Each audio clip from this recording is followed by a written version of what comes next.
Welcome to the Friday Forum for March 14th, 2025. Today is the 227th Friday Forum in a series hosted by ICLR, the Institute for Catastrophic Loss Reduction, Canada's leading source for disaster resilience knowledge.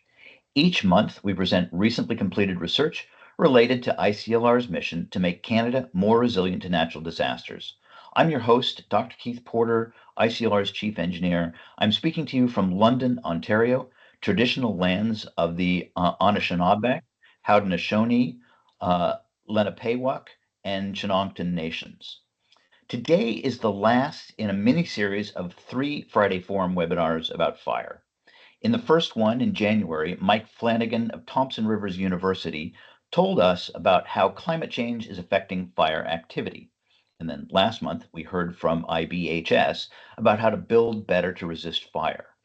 In the third of these 3 talks today, we're going to talk about firefighting water supply. So the series has covered the hazard, that is fires, building better to resist them, and equipping society to fight them when they strike. All 3 talks reflect on the catastrophic LA fires and offer cautionary lessons for Canada. I hope these talks are helping to inform how you and your company can act to improve Canadians' resilience to WUI fire. Next month, on April 11th, we're going to change gears and think about how to reduce Canada's growing flood risk. In that talk, Brent Doberstein and Charmaline Mendes-Millard of the University of Waterloo are going to talk about home buyouts for flooding. Remember that you can find recordings and the speakers' decks for all of our Friday fora at www.iclr.org/workshops. Now, to return to today's talk, let me explain why I think this one is important. The January LA fires destroyed over 12,000 homes. They are symptoms of a chronic and growing problem both in the US and in Canada. So their causes are our problems, and US solutions can also apply to Canada. Immediately after the Los Angeles fires, we heard about dry fire hydrants. I've heard a San Francisco fire chief say, water is to firefighters as bullets are to cops. We can't do our job without them. We saw a debate in the press about whether firefighting water supply for wildfires, whether municipal water supply systems are designed or can be designed to provide sufficient firefighting water supply for wildfires that cross over the wildland-urban interface. And as today's speaker is going to tell us, aircraft attack is ineffective against urban conflagration, which is scary. Does that mean that there's no way to supply fire departments with enough water to fight large wildland urban interface fires? So we just have to say, oh well, and let fires burn through cities at the wildland urban interface. Our speaker today is going to address that question. Dr. Charles Scawthorn is one of the world's leading experts on emergency firefighting water supply. He's a California structural engineer who came to today's topic by way of earthquakes and post-earthquake conflagration, often called fire following earthquake. He's a retired professor of lifeline earthquake engineering at Kyoto University, where he also got his PhD. And those of you who are familiar with CAT modeling should know that Dr. Scawthorn created and led the CAT modeling team at EQE International, later called EquiCat, where I worked early in my career.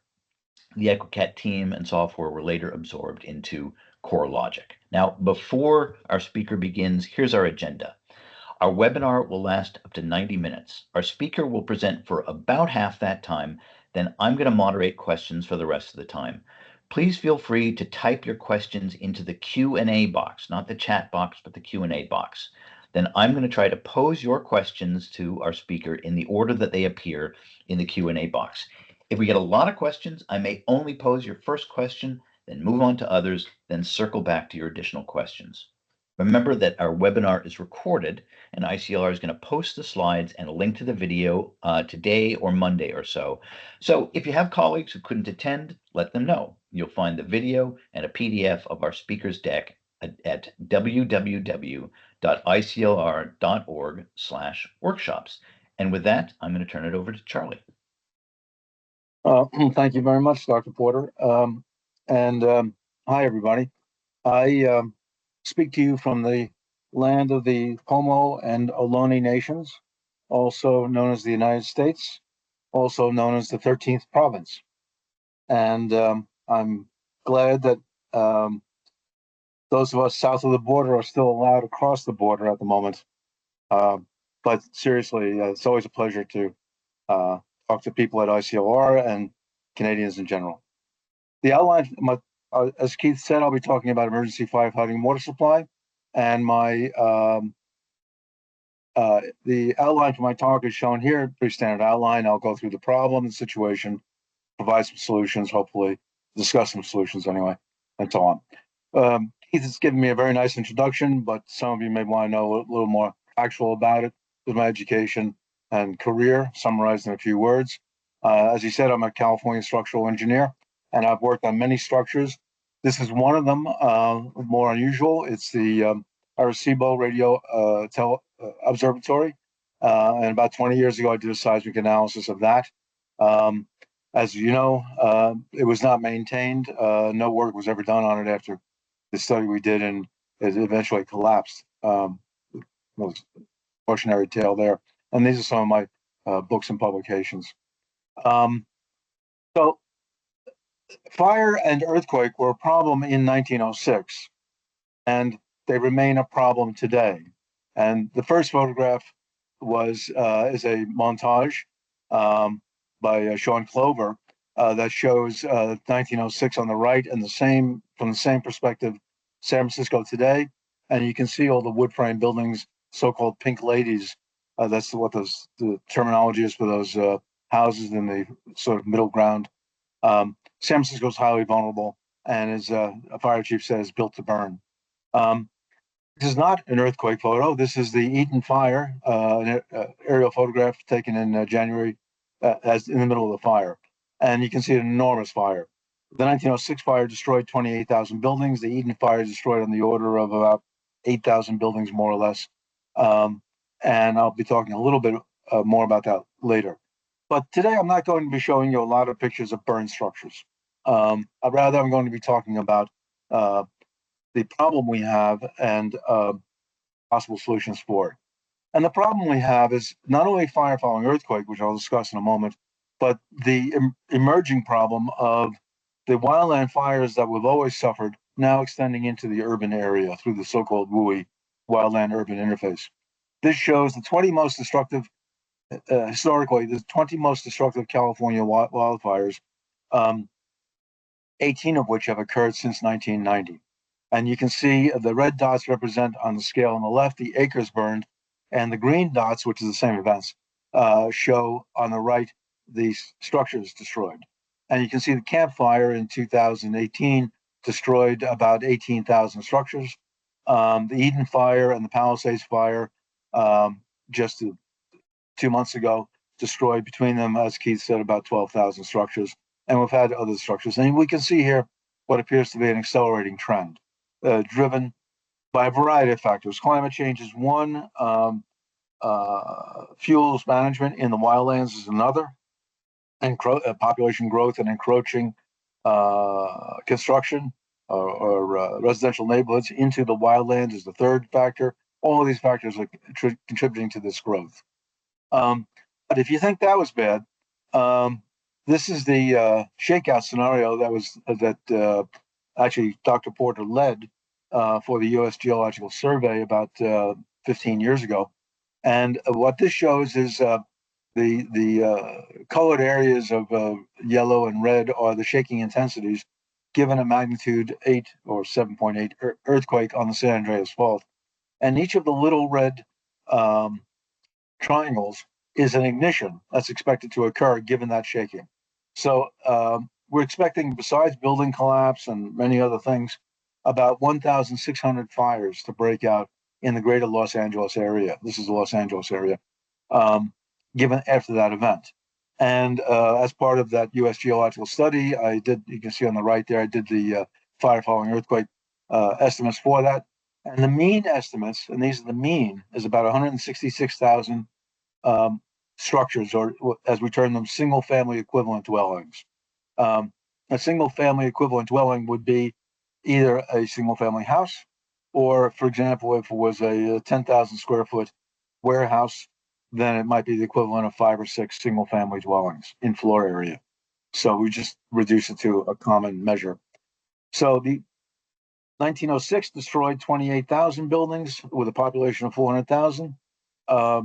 the earthquake.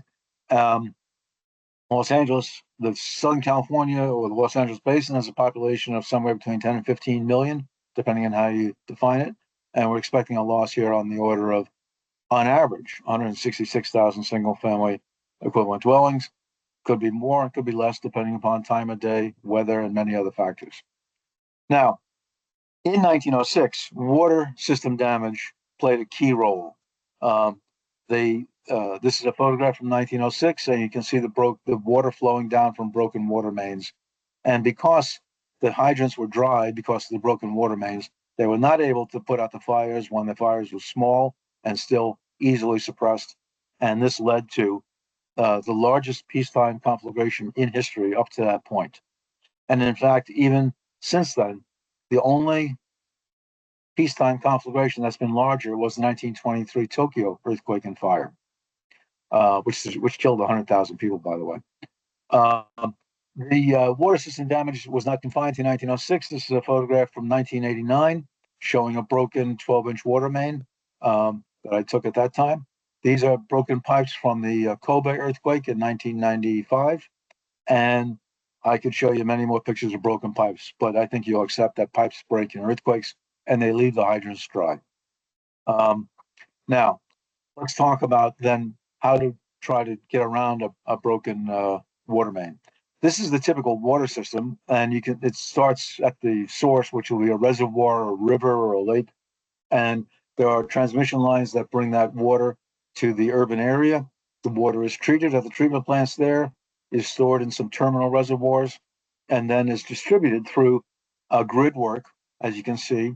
The heavy gray lines are the trunk lines. These will be anywhere from 16-inch up to maybe 48-inch lines. There's relatively few of these, and they're sort of the arteries of the city, and they distribute the water into the capillaries, which are the distribution lines, which are typically every city block, and they will be on every street, and they will be on the order of 6 or 8-inch lines typically, and that's what your house and your business taps into to get its water. Now, over the last several decades, all major cities, from Los Angeles up through Vancouver, Canada, and elsewhere, have all seismically retrofitted the transmission lines, the terminal reservoirs, and the treatment plants that bring the water to the urban area. But they've largely been seismically retrofitted. So we can get water typically to the edge of the urban area. But at last mile, the distribution lines is a much larger task, actually. The transmission lines may be on the order of tens to hundreds of miles or kilometers in length. Distribution lines are typically the entire length of water piping in a city, measures several thousand kilometers in length. So it's a much larger task, even made even more complicated by the fact that it's underneath a city where daily life goes on. So digging up streets is difficult, disruptive, and expensive. So urban areas are struggling with how to seismically upgrade their distribution lines. Um, these are some of the as is systems. The first one is that's Seattle. This is Portland, Oregon. These are distribution systems. That's San Francisco. The red represents the areas of where we expect liquefaction or permanent ground displacements that would break pipes. Um, this is the city of Los Angeles. Its distribution system, same thing with liquefaction and so on. And to try and analyze, as you can see, each of these systems is unique in a way, and very differently shaped cities, bisected in some cases by rivers, like in Portland, Oregon. So to analyze these is uh, actually I have analyzed all of them, but to analyze any one of these, they have their own unique characteristics. So rather than analyze those, um, we've developed a sort of a model of a city where the blue lines here represent the trunk lines, the gray lines are the distribution lines, and the two red lines are coming from the source to the terminal reservoirs. And doing this, we can do parametric studies of how earthquakes or wildland fires or urban conflagrations would affect the water system. Um, and this model is very typical of we looked at 50 largest U.S. cities and so on. So this shows the city under as is conditions, and under normal non-earthquake conditions here, we see that the pressure distribution is typically fine, no problems whatsoever. And we did a study here, and we've got these, and you can see the pressures are all green here, which represents good pressures, with a few somewhat low pressures with all water flowing in those cases. But if we hit it with an earthquake, for example, a magnitude, not a magnitude, excuse me, a modified Mercalli intensity of 6. MMI is modified Mercalli intensity. It's a measure of how strong the ground shaking is. This generates a series of fires, which are shown in the upper left portion of the figure. The red dots represent the fires that would break out, and the blue dots represent the breaks in the water mains that would occur. And in the upper right is shown, given the firefighting water demands to fight those fires, and the loss of pressure due to breaks in the water mains, we see the pressure distribution. Green is good pressure, yellow is marginal, and red is inadequate pressure for firefighting. And we can see here that for this modest amount of shaking, MI6 is the initiation of damage. It's not such bad shaking. We can see that much of the city still has at least marginal water supply for fighting the relatively few fires that are broken out here. But if we dial up the earthquake to an MMI 8, which is significant damage, that's the collapse of some ordinary buildings. We can see we get more fires, many more breaks, and we can see that the water pressure across the city, except very close to the terminal reservoirs, drops to inadequate pressure for firefighting. So the firefighters are left without any water to fight the fires that are going to break out, just as happened in 1906 in San Francisco. And while there's not so many fires here, I mean, if you count those red dots, it's on the order of a dozen or so. With no water, the firefighters can't stop them, and those grow into urban conflagrations. So that's the essence of the problem for earthquake. The fundamental issue, and I have not explored. Perhaps I should go back. I have not. I've shown the same kind of modeling here for wildland fire. I'm actually doing that right now. But the same situation exists for wildland fires. There are fewer ignitions that occur initially. There may only be the one where the wildland fire is spreading into the urban area from one side. But it is downwind, the ember cast, that is the embers that are flying downwind, are causing ignitions downwind. So very quickly, the picture looks similar to the picture on the left with a number of fires across the city. Now there is no damage to the water system initially, but as the size of the fire grows, each building, let's say an ordinary home, as that building burns and collapses, the service line to that building remains open. And therefore, that becomes a drain on the system, or what's called a parasitic load on the system. Now, and it doesn't even take the collapse of the building. If the fire is burning in the building, there's plastic pipe in the building. Much of new pipe is plastic, and of course, even the connections underneath the sink to the dishwasher and so on are now plastic pipes. So they melt very quickly. So what we have is an open service line from that building. For a typical house, it's on the order of 3/4 of an inch. That's about 18 or 20 millimeter diameter pipe. It's not much of it's like having an open garden hose. It's not much of a drain. But if you have, as we saw in the Eden fire, many city blocks, tens or hundreds of city blocks, that parasitic load drags down the entire system.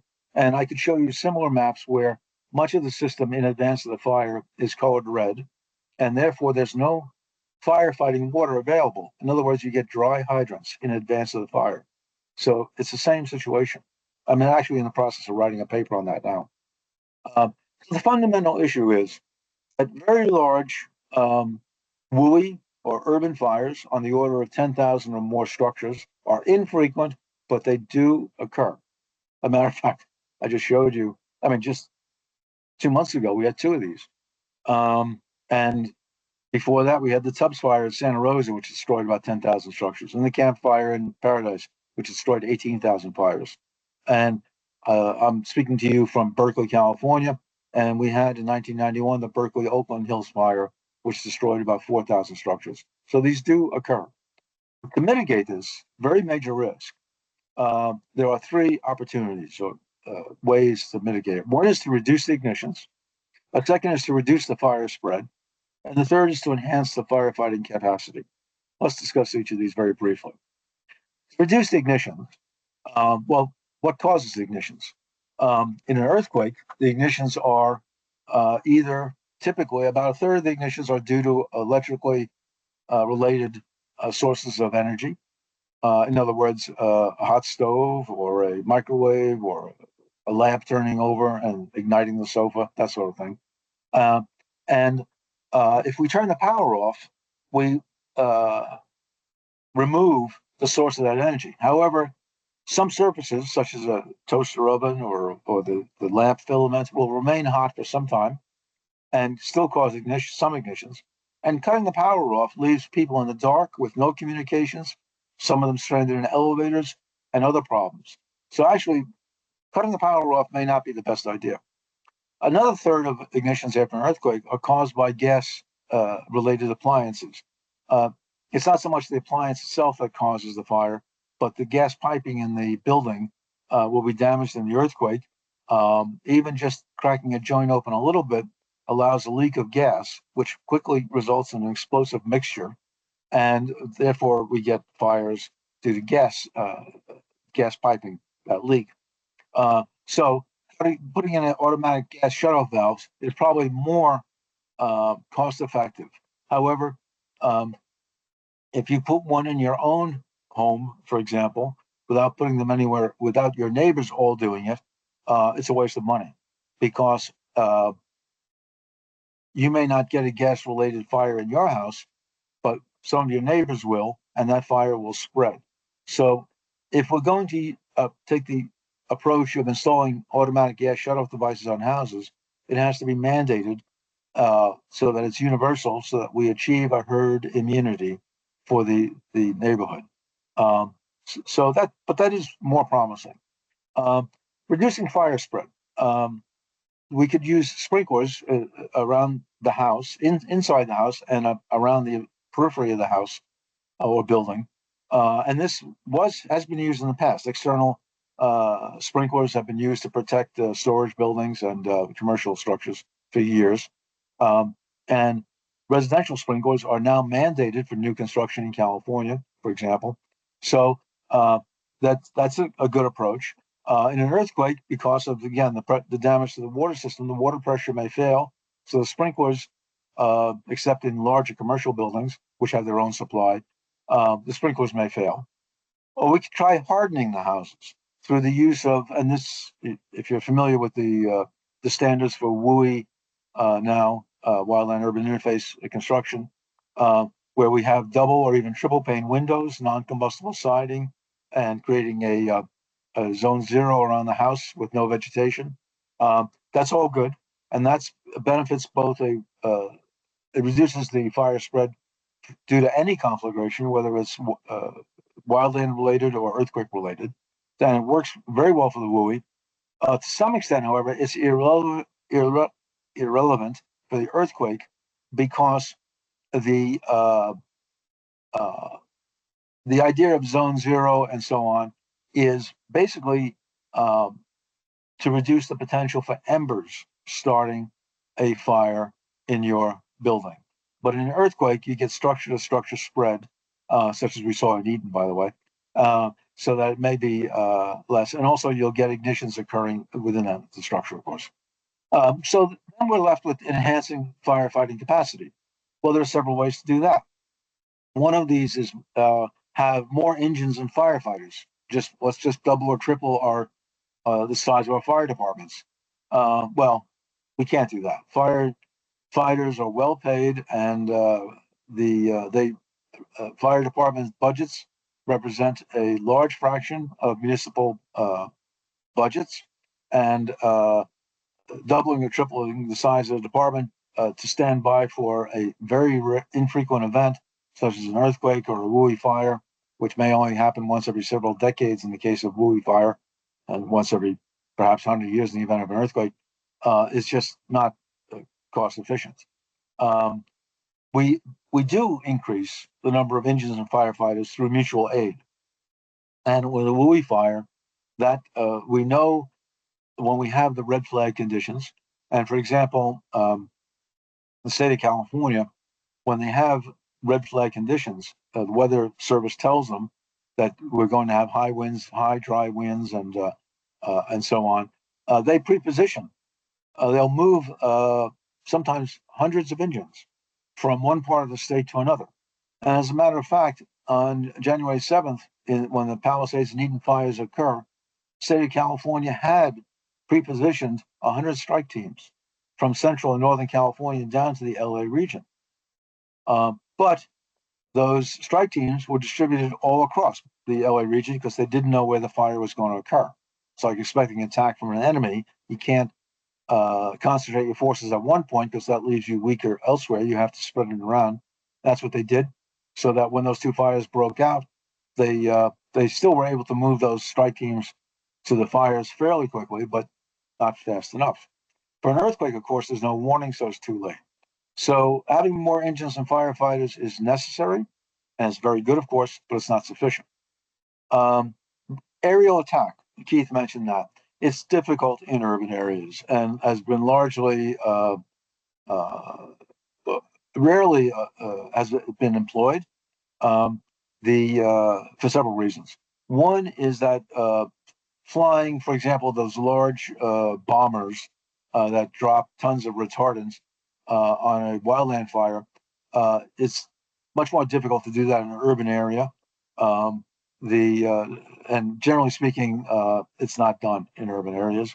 Helicopter drops can be done, but what happens in the whether it's any urban conflagration, whether it's due to the wildland spread into the urban area or the earthquake, um, structural fires are work from the inside out. They're interior fires that dropping retardant on the roof of the structure will do one of two things. It will either collapse the structure or it will do nothing. The retardant will stay on the roof while the fire is burning inside. And by the time the fire has burned enough to collapse the roof, it has also spread to the neighboring buildings. So the aerial attack is largely ineffective. We need more precise placement of fire retardant or water from the air, and I'll come back to that. So as I say, it works for exposed vegetation on the wildland, but less so for structural fires because fire is on the inside of the structures. So therefore, we need a reliable firefighting water supply. This is crucial because whatever firefighters are there, if they don't have water to fight the fires, they're spectators. Well, that's not fair. They still will endeavor to do what they can, especially save human lives, but their effectiveness is much less than if they have the water to stop the fires. So we need to have a reliable firefighting water supply. And to see if we had one, a few years ago, I was funded by a seismic safety commission in California to look at the communications and the ability of fire and water departments to provide water supply in regard to fire following earthquake. And to do that, I sent out two surveys, one to all the major fire departments in California, and another one to all the major water departments in California. And this is all summarized, by the way. The report is available online. I'll tell you about that later. But for those who don't want to read a couple 100-page report, there's a 4-page summary, which I'll also discuss a little later. The fundamental question was to both the fire and the water departments was, do we have a reliable water supply? And this is not a picture from 1906, although the hydrant is exactly the same. It's a picture from the 1989 Loma Prieta earthquake in San Francisco. Same thing happened as in 1906. The mains broke and the fire hydrant was dry. So the fundamental questions that I put to the fire and water agencies were, how well do water departments understand the potential damage to the distribution system? Again, the focus today has been on the transmission lines. What are their current estimates of post-event firefighting water reliability? How well do fire departments understand the situation? Have they studied what an earthquake is going to do? You think they would, but you'll be surprised. How well are fire departments prepared for alternative water supply? In other words, when the hydrants go dry, can they get water from lakes and ponds or swimming pools or other sources? How can this situation be improved? So the key findings of the survey from the fire agencies was that they see earthquake as a very important problem. Oh, it'd be shocking if they didn't. Um, but they could be better informed as to the earthquake risk. Have infrequent communication with their water departments on this topic. Consider their normal water supplies as seismically unreliable. They are improving their water supply capability, but the efforts are piecemeal, not coordinated, and often are duplicating efforts that that other people have used before, and so they're reinventing the wheel, and so on and so forth. In some cases, they've identified alternative water supply, but these sources are often not particularly well documented, not kept up to date, not regularly exercised or drilled. Uh, you would, it's institutional memory. I mean, every fire company is supposed to carry in the cab of their engine or truck a list of alternative water supplies. But when I went to some of these departments and asked to see that in the cab of the truck, couldn't show it to me. When I talked to the fire officers, some of the lieutenants and captains could identify their alternative water supplies, some of them could not. Um, and the very difficult task of moving water from those alternative water supplies to the fire scene is in many cases not well thought out, not adequately equipped, and not regularly drilled. And I can go into detail there. Just one example. Um, Fire engines, in addition to carrying hundreds of feet of fire hose, they carry typically two 16-foot lengths of what are called hard suction. These look like a black rubber pipe, and you'll see them mounted high on a fire engine. Um, However, some fire departments have taken the hard suction, and excuse me, and the hard suction is used to be able to draft water, in other words, suck water like through a straw from a pond or a lake or a swimming pool. And because if you try and put a regular hose into the swimming pool and connect it to the pump on the fire engine, uh, the vacuum that results will just collapse the hose and you can't suck the water out. The hard suction is hose that cannot collapse, and that allows you to draft the water from the source. But in California, some departments have taken the hard suction off their engines, and they don't carry it normally. And this is really shocking. I mean, New York City, for example, on every engine, even at Times Square, they carry hard suction, but some departments don't. So it's a very piecemeal situation. The key findings from the water agency survey: most larger urban water departments are not aware of the specifics of the earthquake risk they are exposed to. Two-thirds had had no analysis in the last 10 years of what an earthquake would do to their system. Earthquake is seen as a key issue by most water departments, but that provision of potable water has a higher priority in some cases than firefighting. In other words, they don't want to use the water to put out the fire. They want to keep the water for drinking purposes. Of course, if the homes are burnt, nobody's going to be there to drink it anyway. So you see the contradiction. Even where water departments have knowledge of the vulnerabilities of the system, this is not often communicated to fire departments. Uh, in summary, the fire departments assume the hydrants are going to be dry. The water departments know the hydrants are going to be dry, but don't tell the fire departments. Both water and fire departments expect major losses of water supply in a major earthquake, with the water department informing the fire department only about half the time. Many water departments are currently addressing their seismic vulnerability. Uh, Information on where water would be restored is sparse. How soon they could restore the water system, they really haven't done those studies. Some water departments have alternatives given loss of normal water supply, but only a fraction are reasonably equipped to actually move that water. And liaison is not very good, often indirect. An emergency water supply is not a focus. Okay, so that after we did that study, we had a workshop where we invited all these water and fire agencies to the University of California at Berkeley. You see some of the logos of the departments across the top that sponsored the study. Um, And up in the upper left is speaking to the fire departments, telling them about this problem. And then we had some of them bring their equipment and exercise it. And this was the first time that these departments, using their so-called portable water supply systems, had exercised together. And actually, since then, it's the only time they've ever exercised due to this study that the Seismic Safety Commission funded. I'll come back to portable water supply systems in a moment. So, how do we go about enhancing the firefighting water supply? This is an image from the 1871 the 1871 Chicago fire. This is an image of Chicago after that fire. This is Baltimore in 1906, and this is both of these were non-earthquake fires, and this is San Francisco in 1906 burning, which was an earthquake-related fire. So this is not a new problem. Matter of fact, a study by the National Fire Protection Association a number of years ago identified that all the urban conflagrations in the United States were primarily due to two factors: high winds and inadequate water supply. So enhancing firefighting water supply has been an issue that's been around for a long time. And as a matter of fact, it was, and it still exists today, as we saw. This is a headline from the New York Times a few weeks ago about how the firefighters ran out of water in the Palisades fire. So the solutions have been around for a long time. One of the solutions is shown here, and this is a table from about 1920 that shows what Boston, Philadelphia, Cleveland, Milwaukee, Detroit, and Buffalo had done to address providing adequate water supply to fight large urban conflagrations. This is over 100 years ago.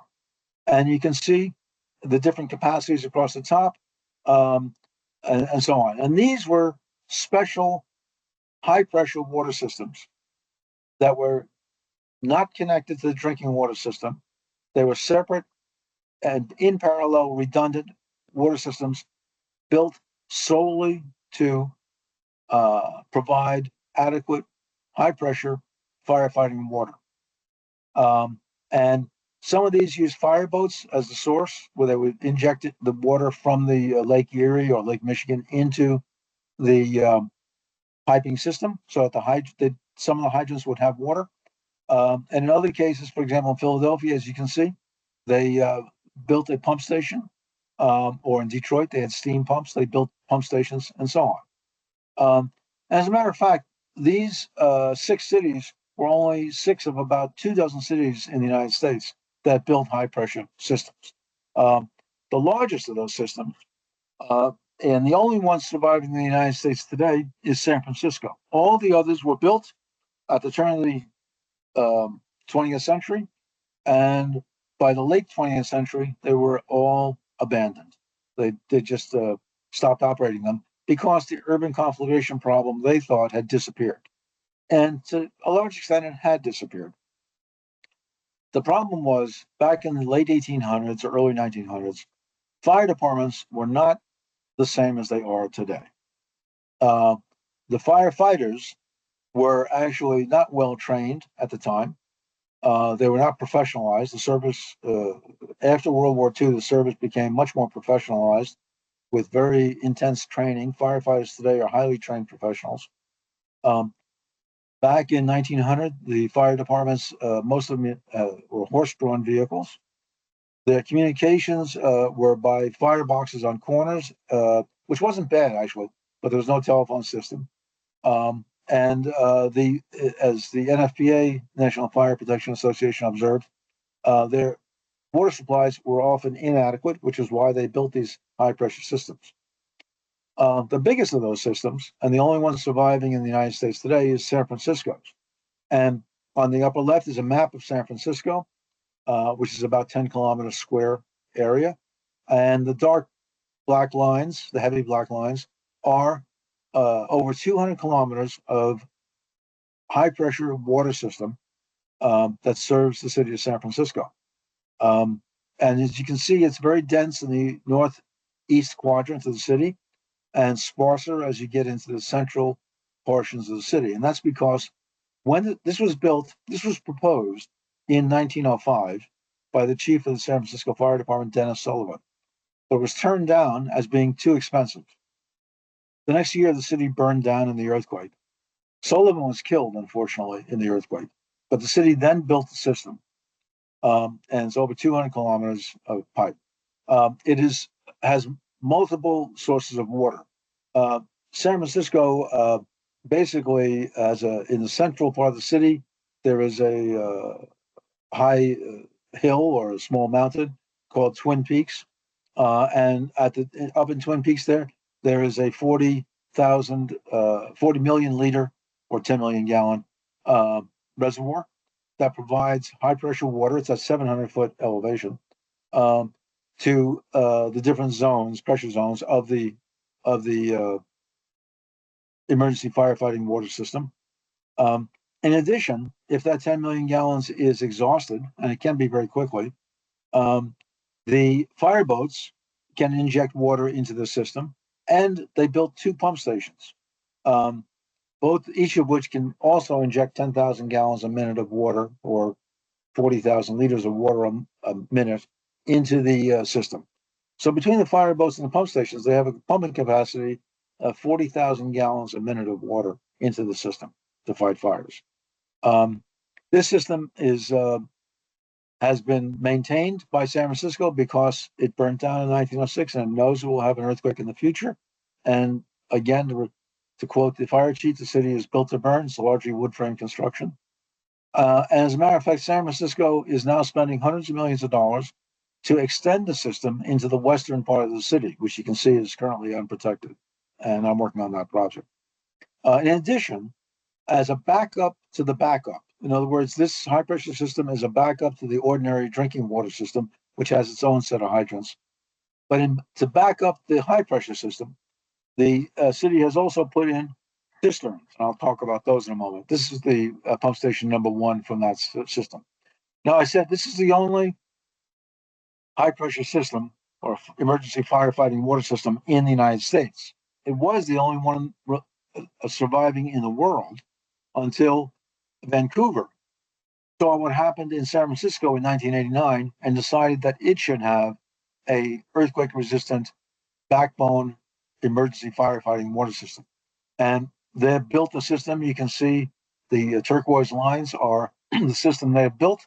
They have 2 pump stations. This was built from about 1998, maybe 1995 onward. And I was a consultant on it. And one of the pump stations is at what's called Falls Creek. And this shows the pump station on the lower left is the pump station itself. Very unobtrusive, but a very powerful pump station. And this shows the roof of the pump station. The pump station is actually an amenity to the park. It is not obtrusive at all. And so the Vancouver, what they call it the dedicated fire protection system. So their DFPS and San Francisco's EFWS are the only 2 high pressure firefighting water systems that exist in the world today. I'll come back to that. As I said, there were cisterns. The city of San Francisco put in cisterns as a backup to the backup. You can see one on construction on the right. Each of them holds 75,000 gallons of water. That's about 300,000 liters, which is about a 1-hour supply for a fire engine. And there's over 200 of these cisterns throughout the city. You can see the distribution. And these, and here you see a fire engine drafting water with the hard suction hose. When the cistern is completed construction, it is completely underground, and there's only a manhole there. You pick up the manhole, drop the hard suction down, and you have a 1-hour supply for that fire engine. But best of my knowledge, no other city in North America has cisterns like this. San Francisco has over 200. Tokyo has over 14,000 cisterns. And they are, as you can see, they're very well marked. You can see on the right the sign and then the manhole to access it. These cisterns, the Japanese take a little bit different approach. Their cisterns are many more, but smaller and closer together. They only hold about a 20-minute supply for a fire engine. But if you get there fast, 20-minute supply is more than enough to suppress that fire. So Japanese take this very seriously, but outside of Japan and Vancouver and San Francisco, very few other places take this seriously. Another solution then is the portable water supply system, PWSS. And again, this is an old idea. 100 years ago, fire departments had these, and then they abandoned them. But now, several departments in California have these. On the upper left is shown the yellow engine belongs to the city of Oakland, city of Vallejo, California, and it looks like a fire engine, but it doesn't really have a pump on it. And the lower is Oakland's portable water supply system.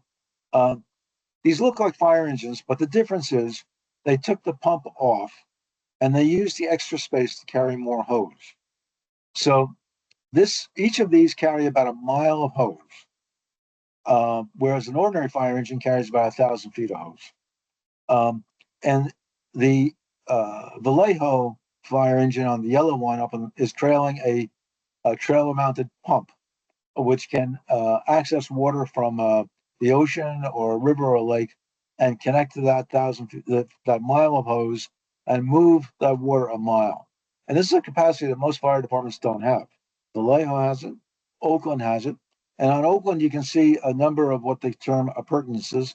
Those yellow devices are portable hydrants that they connect in line to the hose that allows, if you stretch a mile of hose and you're at the half-mile point and you want to get water out of that hose, if it's a continuous piece of hose, you can't do that. You poke a hole in the hose and it won't work. So they every 1,000 feet or so, they put one of these portable hydrants in line, and that allows them to tap the hose and take the water off. And there are many other specialized devices that they have. You can see the portable hydrants on the yellow engine too, except they're yellow on yellow, so not so easy to see, but they're there. Berkeley, California, has a somewhat similar system. The hose that's carried on the Oakland and Vallejo departments is 5-inch hose, which is sort of a standard size, what's called LDH, or large diameter hose, that's used by fire departments in North America.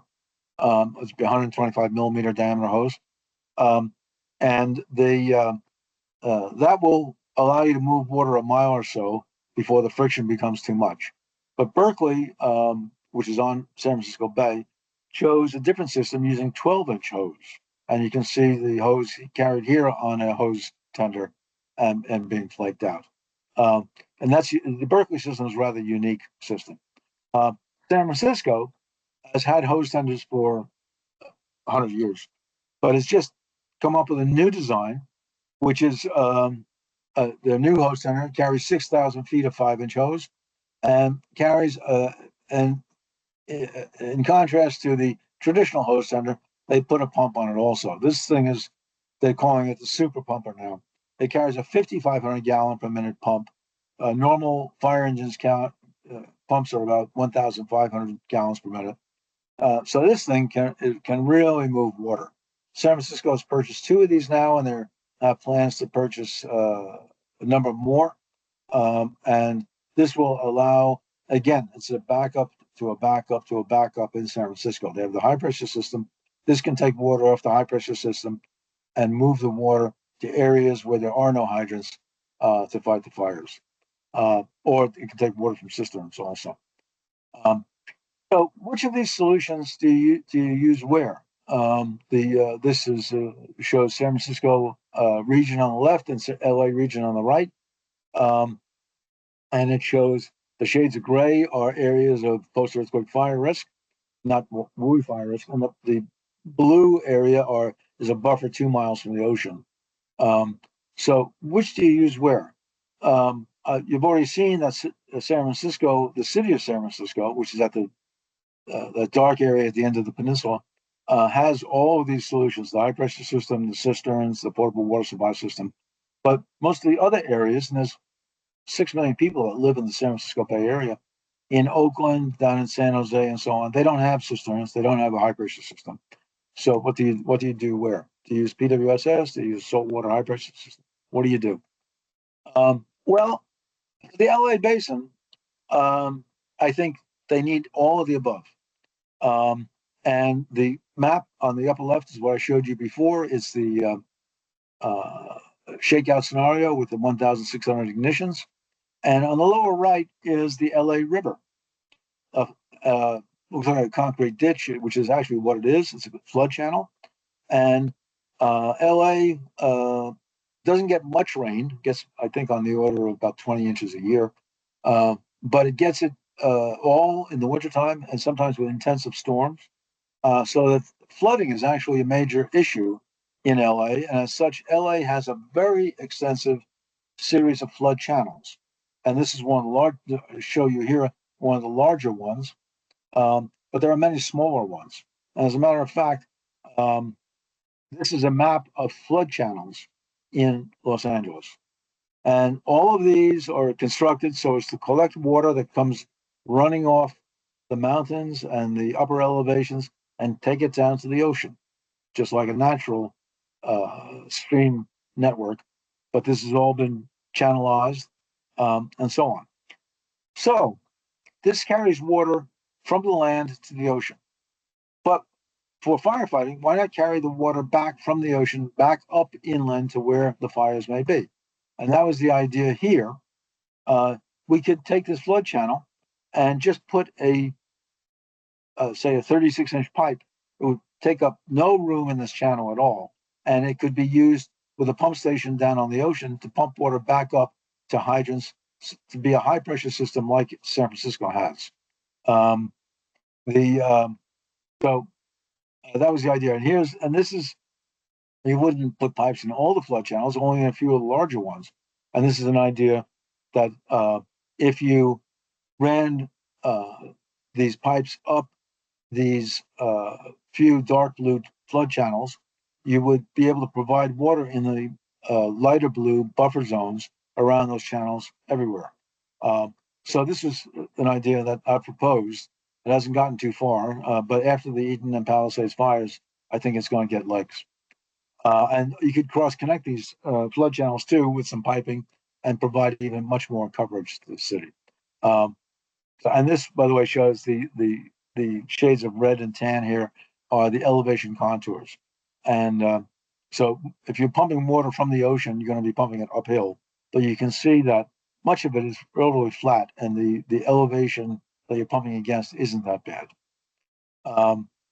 So as I said, you put a 3-foot diameter, 36-inch, or 3 feet is about 75 centimeter pipe. It could deliver 18,000 gallons a minute. It could needs about 19 miles of pipe, run through the head loss. Everything it's all feasible. You would need a maximum pump pressure about 200 psi, which is less than what San Francisco has in its high pressure system. It's completely feasible system to develop. Horsepower, you need about pumps about 2,300 horsepower. And there's 2,300 horsepower or 2,000 horsepower, 2,000 kilowatt. So it's a little bit more, but it's about 2,300 horsepower generator. So you can see that the pumps and generating equipment would not be a very large station at all, which is, again, that's what Vancouver showed. Their stations are not very large at all. They're modern stations. So the footprint is very small. So it's completely feasible, and it actually doesn't cost that much. I mean, might cost $50 or $100 million, a lot of money, but we just lost $50 billion worth of structures in the Eden and Palisades fires. So, and all of this was laid out in that 4-page summary that I mentioned to you. It's all there, and you can download this from the website. I'll tell you at the end. And it's all laid out. And the report that backs all of this up is all laid out. Now, I'm almost done. I want to talk about emerging. I've talked about technologies that actually are 100 years or more old, but have largely been abandoned and need to be, because this problem is re-emerging. These technologies need to be taken up again, but there are new technologies. And drones have emerged in the last few years as revolutionizing not only warfare, but also law enforcement, um, movie making, advertising, surveying, all kinds of traffic control. I mean, and they're actually very not a disruptive, but a wonderful technology in most cases for many purposes. And one that has been looked at but is not being employed yet is firefighting. For example, this shows a drone taking a hose up for high-rise firefighting rather than trying to go. But ladders, fire department ladders um, at the highest are about 30 meters long, and they only extend to about the seventh floor of a building. If you have a fire on the 10th floor of a building, you have to go upstairs on the interior of that building to fight the fire and in many cases, carry the hose up with you. And as we saw in the World Trade Center in 2001, the building can collapse and kill firefighters. So this is not the best solution. So this is this can be rapidly deployed and used not only for firefighting, but also, by the way, bringing rescue ropes or ladders to people trapped in upper floors. So this is something that a few people are looking at right now. But even more exciting is something else. And this is a little video here. I hope it'll play. I got it off of YouTube. And some of you may have seen this sort of thing.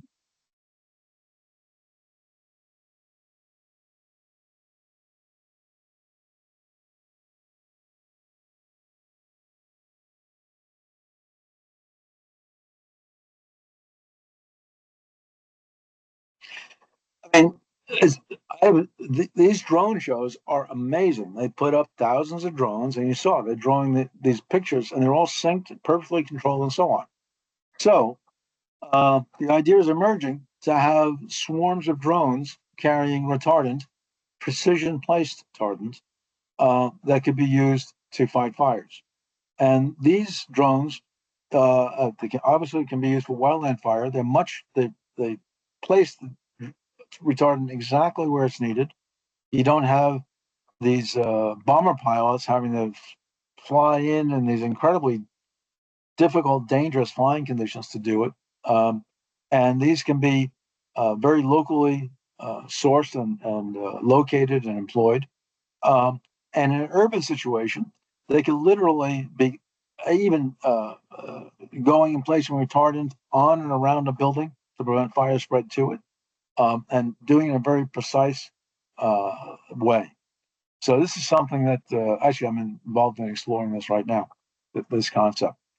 So with that, I'll conclude. Let me just summarize that urban conflagrations, whether it's due to the wildland situation or fire, fire, and earthquake, is a serious issue that has always been and is now emerging more seriously in North America. Water agencies serve firefighters and are obligated to address this risk. Analysis can establish the water demands. I didn't go into all of that, but we know how much water we're going to need. Most water distribution networks currently fail to meet these demands. We saw that in the Palisades fire in Los Angeles. A balanced solution is needed involving upgrading water networks to meet that demands where possible, identifying alternative water supplies, constructing cisterns in selected areas where we know we're going to have. There are some of these wildland areas where the fire comes back every 20 years. We know we're going to have fires there. Put in cisterns. Having a portable water supply system to reliably move water to the fire ground, and in selected areas, such as the Los Angeles Basin, building a high pressure system like Vancouver did. They did it very quickly and rapidly. Not a problem. So with that, I'll thank you very much and be happy to respond to any questions. Thank you, And Charlie. this is a photograph of the campfire at Paradise in 2018, where 18,000 structures were destroyed. Go ahead, Keith. Awesome. Thank you so much, Charlie. It was another bang up talk. I'm very grateful for you giving it. Sure. I have a whole long list of things that we can talk about, but I'm going to relay our colleague Slobodan Simonovic's question first. He says, a huge progress has been made in urban hydroinformatics, application of information and communication technologies in addressing increasingly serious problems of the equitable and efficient use of water for many different purposes. One area of hydroinformatics is focused on the use of artificial intelligence, neural nets, and so on. How much is urban firefighting involved in exploring the benefits of hydroinformatics in dealing with operation of water supply systems as well as design of systems to meet future needs? Very much involved. We're using it, using the that technology quite a bit. But now let me just continue to answer that. But let me just mention, I mentioned that report, the survey, and the 4-pager. You can get those. You can download those from www.sparisk.com. That's my email down there. But you see, the website is www.sparisk.com. Now, come back to hydroinformatics. Yes, I'm quite aware of that, and I think hydroinformatics has been very beneficial in many areas. I mean, I know, for example, in lesser developed economies, for example, in India, um, you will have in many areas a very inadequate water supply where water is only turned on to a neighborhood for 4 hours a day, um, and then turned off so that they can turn it on to another neighborhood for the 4 hours a day or some period of time. And this is and during those 4 hours, people stockpile water in water tanks in their houses, and those 4 hours are not perfectly scheduled. And water informatics or hydroinformatics is being used there to inform the populations when the water is going to be available and so on. In the United States, we do sophisticated probabilistic modeling of water systems to determine water quality and water supply. And I'm using all that sort of technology in modeling how earthquakes and wildland fires are affecting water supply. Um, However, um, hydroinformatics only go so far. They allow much more efficient use of resources. But if the resources are inadequate to the task, if they're marginally adequate, hydroinformatics can make a huge difference. They can allow marginal resources to be stretched and used much more efficiently. But if the resources are wholly inadequate to the task, I don't care how sophisticated your analysis is, it ain't there. The water just, you can't do it. So hydroinformatics, I fully supportive of it. I use it. It is very beneficial, but we need hardware as well as data science. So I hope that answers his question. Awesome. You've been at this business of trying to get um, cities to prepare for post-earthquake conflagration since 1988, when you and a couple of colleagues successfully got the mayor of San Francisco to buy that portable water supply system just in time, incidentally, for the Loma Prieta earthquake. But you've been at it since then. And so far, you mentioned 3 other Bay Area cities that have portable water supply system. What have you found as the biggest challenges to getting fire departments to assess their need, recognize the need, overcome the need with systems like the ones you've talked about? How have where have you seen the biggest challenges, and what are the biggest opportunities to overcome those challenges? All right. So you asked that question in the context of fire departments. Yeah, It can also be asked in the context of water departments, yeah. and also city councils or mayors and so on. But focusing on fire departments, if you'll pardon the pun, uh, fire departments are too busy running around putting out fires. They are fire department honestly are stretched pretty thin. They are expensive. I mean, firefighter may not think he's getting that well paid, but when you add it all up, they're a significant fraction of the municipal budget, and they're always being squeezed. We saw that tension between the mayor and the fire chief in Los Angeles after the Palisades fire, when the fire chief got fired for probably telling the truth. That is not rare these days.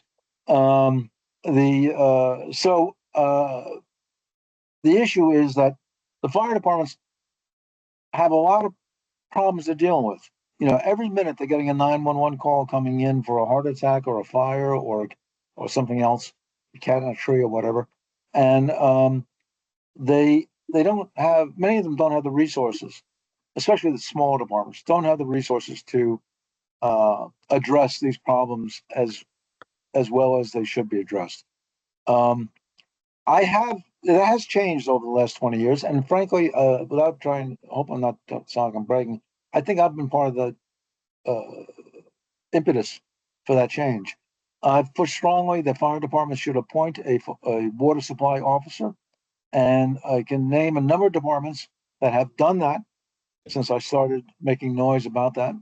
And so that's one. Having a person in the department who pays attention to this issue is uh, is a major step forward, because then that person starts to see the gaps and how they can fill those gaps. And in many cases, it's not that hard. Um, Another issue with fire departments, by the way, is that the senior management, in many cases, the senior chiefs, there's a lot of turnover. Institutional memory is lost. Um, I've dealt with San Francisco Fire Department for decades, and a great department. Uh, but in some cases, they've had turnover.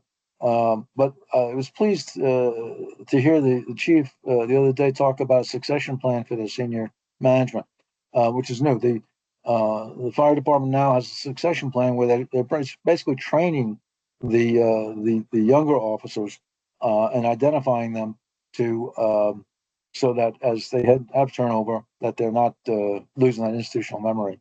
And I think some of the larger, more sophisticated departments have that. But the smaller departments, and we have in the Bay Area alone, we probably have more than 100 fire departments. Up in Vancouver, the Vancouver Fire Department, another great department, and really the role model for everybody up in the lower mainland of British Columbia. But you also have Burnaby. You also have, um, oh, I forget the name, but right now, but Westminster, New Westminster, North Van, all these other departments up there. Um, the instead of having a Greater Vancouver Fire Department, or they have a Greater Vancouver regional water system, but they don't have a Greater Vancouver regional fire department. So these are some of the issues having to do with that.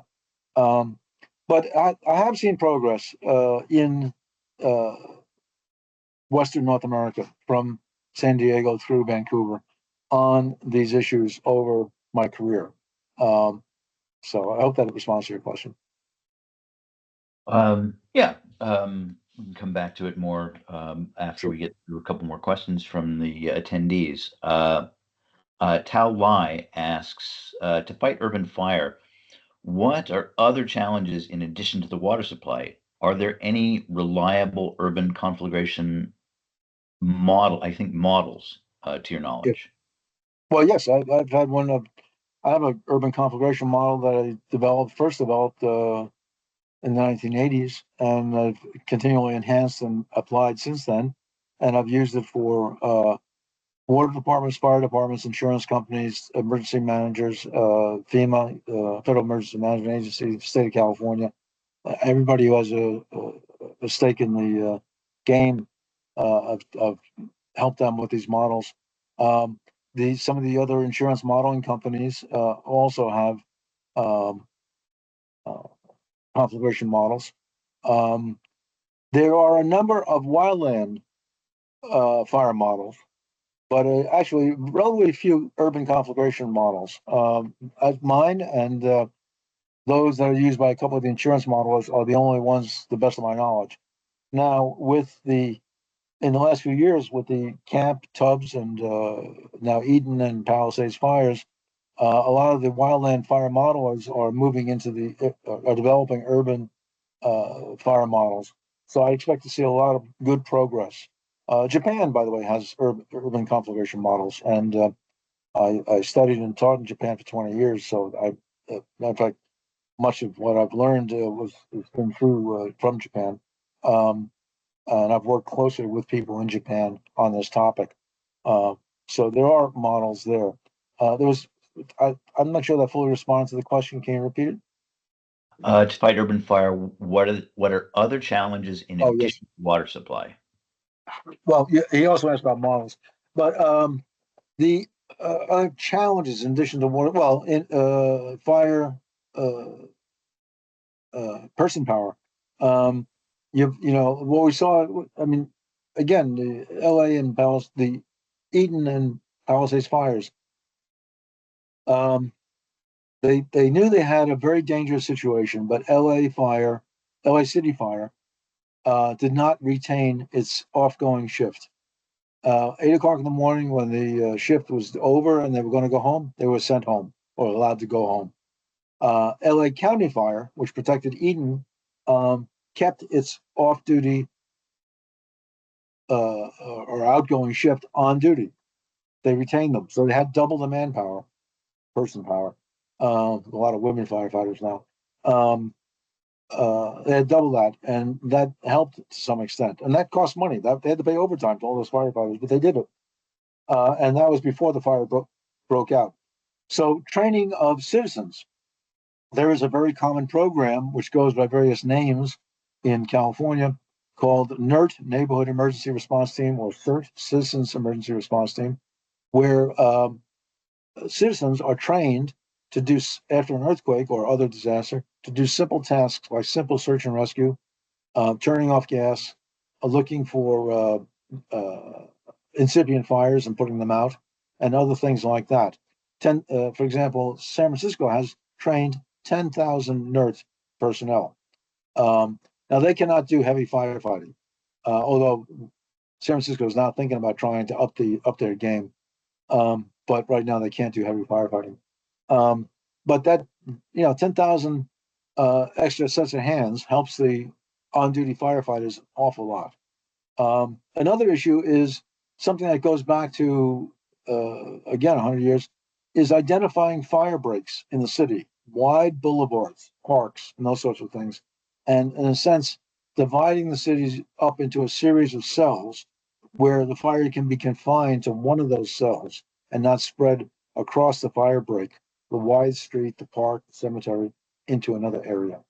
So these were all, but most cities have not. In World War II, all the cities had developed that strategy. All the fire departments, and through what was called Office of Civil Defense in those days, had developed strategies for this. And after the war, of course, the war's over. Everybody forgot about it.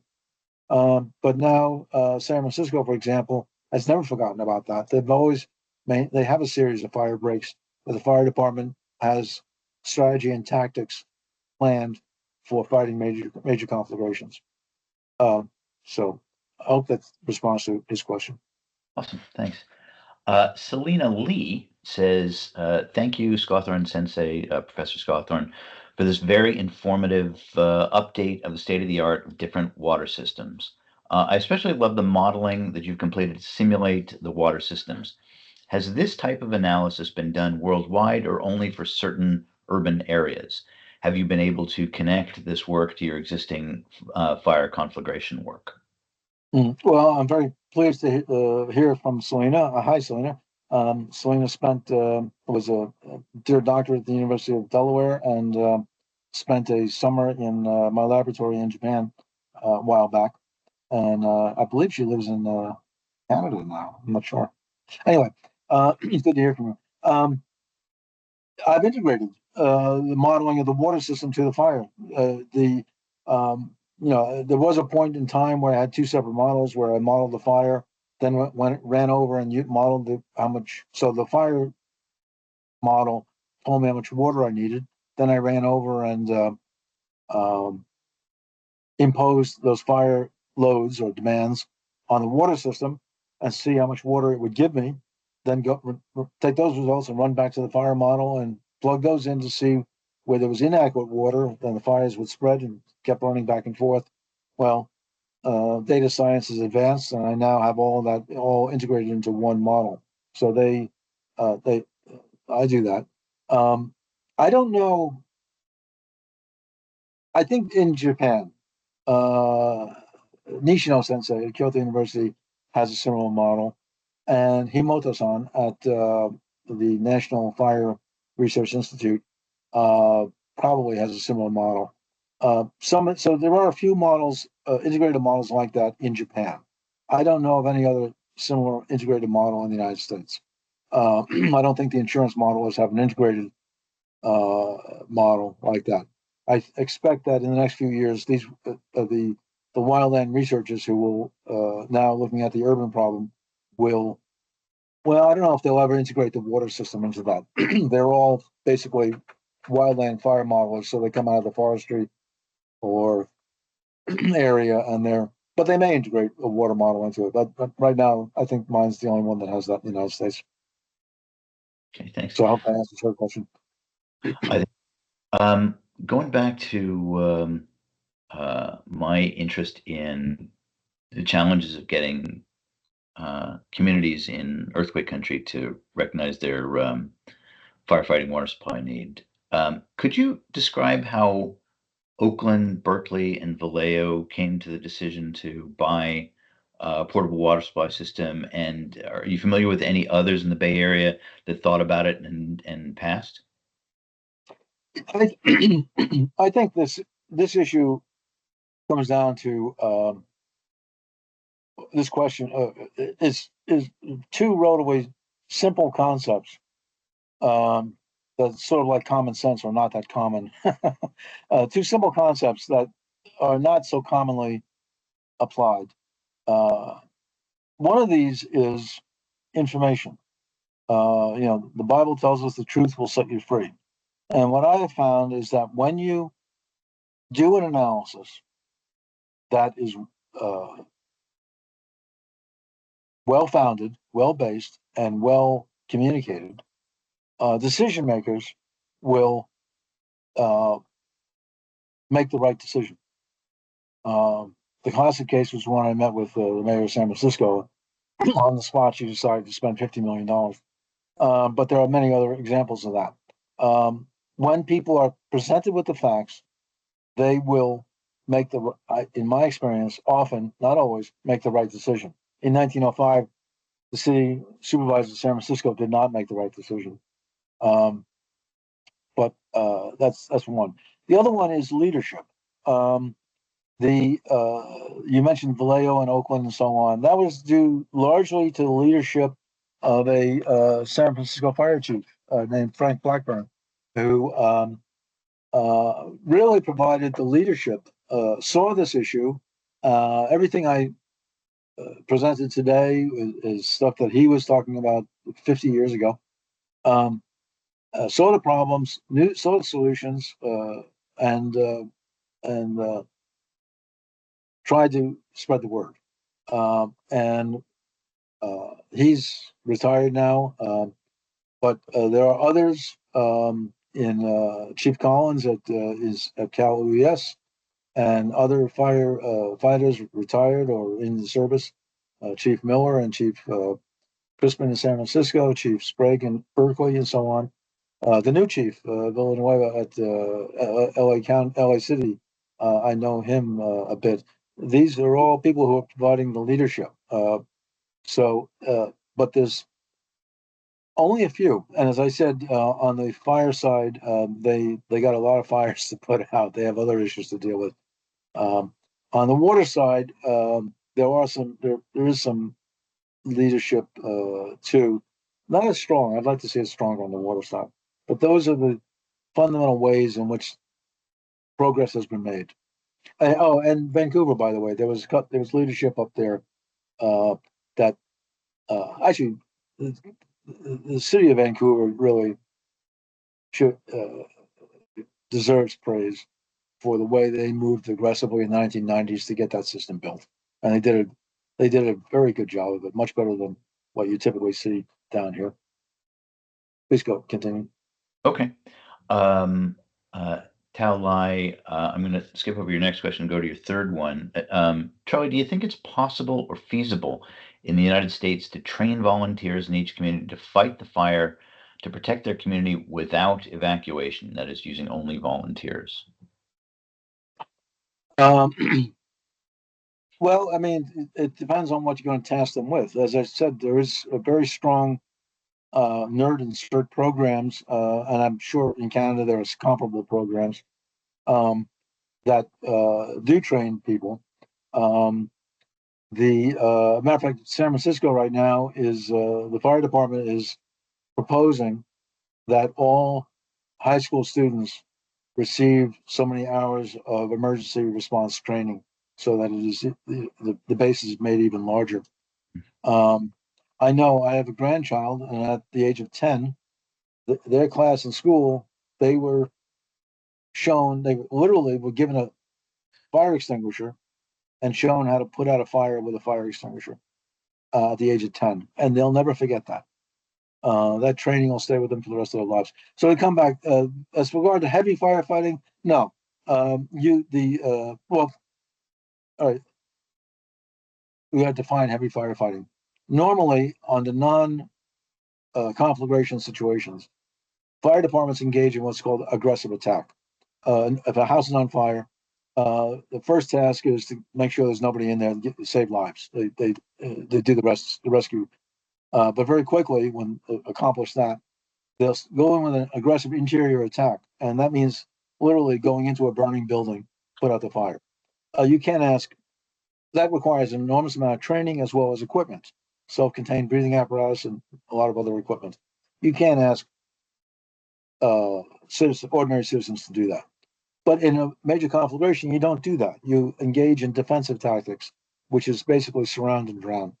You just try and set up a perimeter and stop the fire from crossing that perimeter. Citizens can help to do that. In the 1989 Lone Creator earthquake in the marina, I was there and saw citizens helping the fire department to do that. But even that requires more training than the nerds and certs are getting right now. And that's what San Francisco is thinking about, upping their game to do that. It can be done. During World War II, the home front in the UK, in the United States, probably in Canada, people were trained to do that. Lots of men and women were trained to in case of an attack, to put out fires and so on and so forth. So, of course, that was a very urgent situation in those days. We don't have quite the same urgency today, so people may not be so eager to do that. But so the short answer is, to some extent, yes. Hope that responds to his question. Thanks. My colleague Alexa Tanner from ICLR says, during the California fires this year, my social media had people connecting their pools to lawn sprinklers right Mm. before they evacuated, or sadly, people not evacuating to try and use pool water to save homes. Do you want to Mm. comment on people using their own their pool water and their own sprinklers? Yeah, well, first of all, LA is unusual, in the sense that uh, not every house, but many houses, especially in the more middle class and affluent neighborhoods, they all have swimming pools. And actually, in LA City Fire Department and LA County Fire Department, that's part of their tactics. In the 1994 Northridge earthquake, they used water from swimming. They had broken mains, and they used water from swimming pools to put out fires. Um, so fire departments know that. But for example, in the Bay Area, not it's colder up here. We don't have as many swimming pools. Seattle and Vancouver, I don't think there's many outdoor swimming pools in houses. Um, so, or I don't think there's too many residential swimming pools. So, if LA, it does work. And it's a major resource. In effect, it's sort of like cisterns, except the pools aren't quite as large. And their accessibility is not that easy. Often, for a fire engine fire engines on there carry what are called eductors, which allow them to draft the water out of a swimming pool, but it's a modest amount of water. If they want to really get in there with their hard suction and draft the pool, they typically have to drive across to the backyard, break down fences, and so on. So it's not that easy. The smart thing to do would be to require every residential swimming pool to have a connection out to the curb for fire department defense.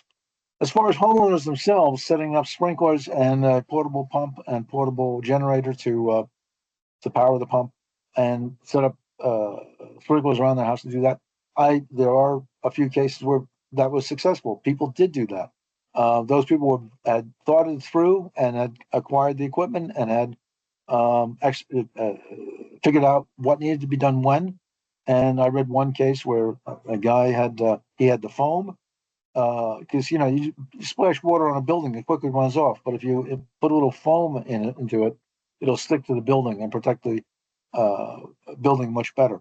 And this fellow had set up sprinklers and not just ordinary lawn sprinklers, but sprinklers up on tripods that projected onto the building with foam.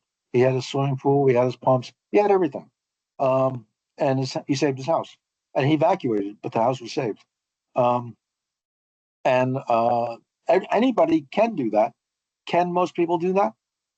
Unlikely.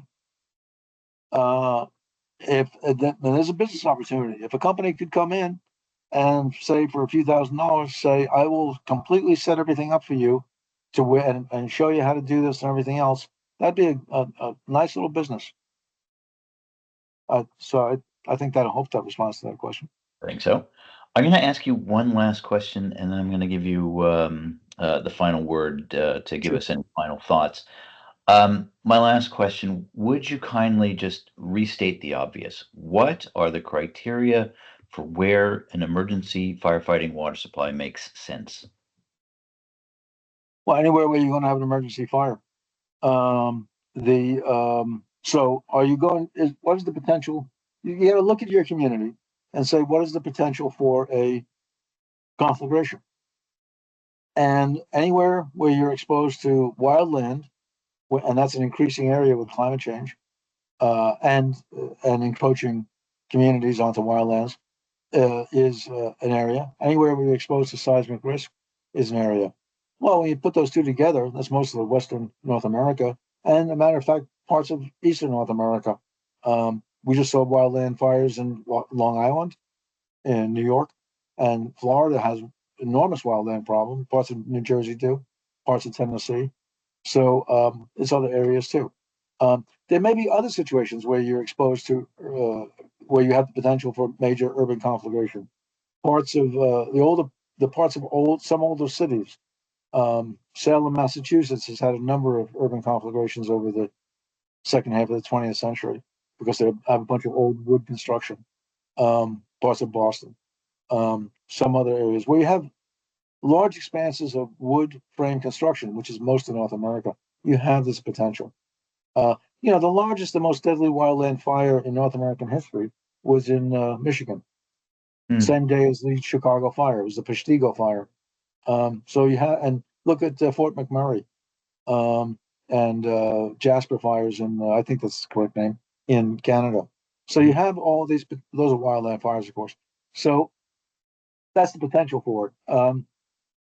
And again, the solutions are identify your fire breaks, identify your alternative water sources, identify how you're going to get the water to the fire, identify how you're going to use the water at the fire, who's going to do it. Answer those questions. Well, not just answer them, but I mean, act on those questions, and you have probably saved thousands of houses. Thanks. So with that, I'm going to ask, first of all, before I ask you for your final comments, I want to remind our audience of next month's Friday Forum. It's April 11th, where Brent Doberstein and Charmeline Mendes-Millard of the University of Waterloo are going to talk about home buyouts for flood risk reduction. Charlie, first of all, thank you again. Wonderful talk. Any final words that you want to leave us with? If we take away one thing from your talk, what should that be? Well, I'm not sure. I think I've talked enough about that. I heard, I think it's Premier or the governor, whatever he is, of Ontario the other day, Doug Ford, talk Premier. about Premier of talk about the tariffs and all of this stuff, and how he, uh, in the nicest way, as Canadians always do, he's just said, we're family. This shouldn't be happening, and I couldn't be more. Uh, Wholeheartedly feel the same expression uh, situation. So we're all in this together, and let's not try and not have our cities burned down. Thank you so much, Charlie. Great talk. Thank you, everybody, for attending, and I hope to see you next month. Once again, Charlie's the video and Charlie's deck will be available this afternoon, or probably, or definitely by Monday afternoon at www.iclr.org/workshops. Bye, everybody. Have a great weekend. And thank you. Take care. Thanks, Charlie. Ciao.